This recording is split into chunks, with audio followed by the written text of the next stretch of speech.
As a podiatrist, I encounter numerous patients with a variety of foot conditions, and brachymetattarsia can sometimes present challenges that are both physical and psychological. Hi, my name is Dr. 𝘵𝗫𝘶𝘰𝘳𝘮𝘊, a board-certified foot and ankle surgeon. Here on this channel, I educate you on foot and ankle conditions and treatments.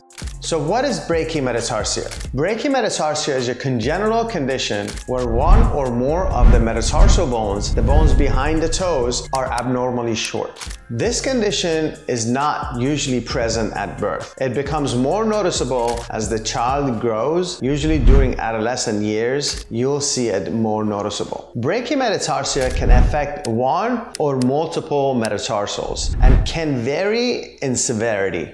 So what are some of the signs and symptoms of brachymetattarsia? A shorter toe or toes compared to the others. And by that, I don't mean the toe itself is short, but the metatarsal is short, so it makes the toe look a lot shorter. Also, when one of the toes are shorter, the adjacent toes are trying to occupy the space, and also the same thing happens with the big toe. Most of these patients end up having a bunion and hammer toe deformities. Pain or discomfort in the forefoot, especially when walking or running, and difficulty finding well-fitting shoes. The reason these patients have difficulty finding well-fitting shoes, the toe that is short, it's also sticking on top like this picture, and finding a shoe that fits your foot is very difficult. Any shoe that you find, the toe starts rubbing against the top of the shoe and makes it difficult for you to walk. So what are the causes and how do you diagnose brachymetattarsia? The exact cause of brachymetattarsia is unknown, but it's believed to be a genetic condition.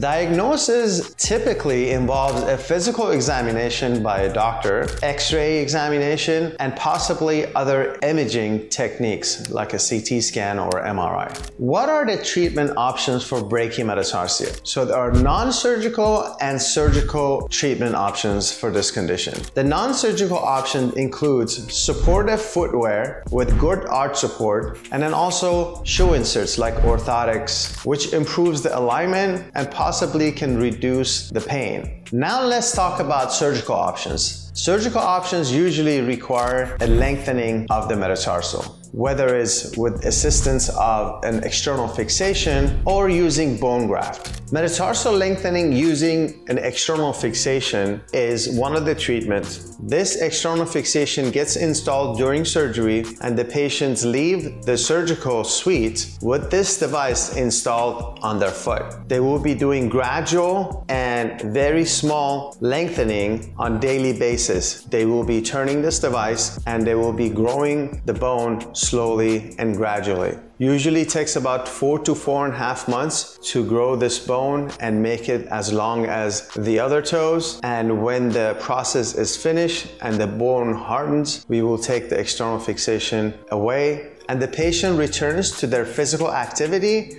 after the external fixation is removed. The second option would be an acute lengthening. What that means is a one-stage lengthening process, meaning when the patient leaves the operating room, the toe is back to normal length. What we usually use is a bone graft, either from the patient or from the bone bank, and plates and screws to lengthen the bone and make it as long as the adjacent toes and make the metatarsal parabola flow nicely.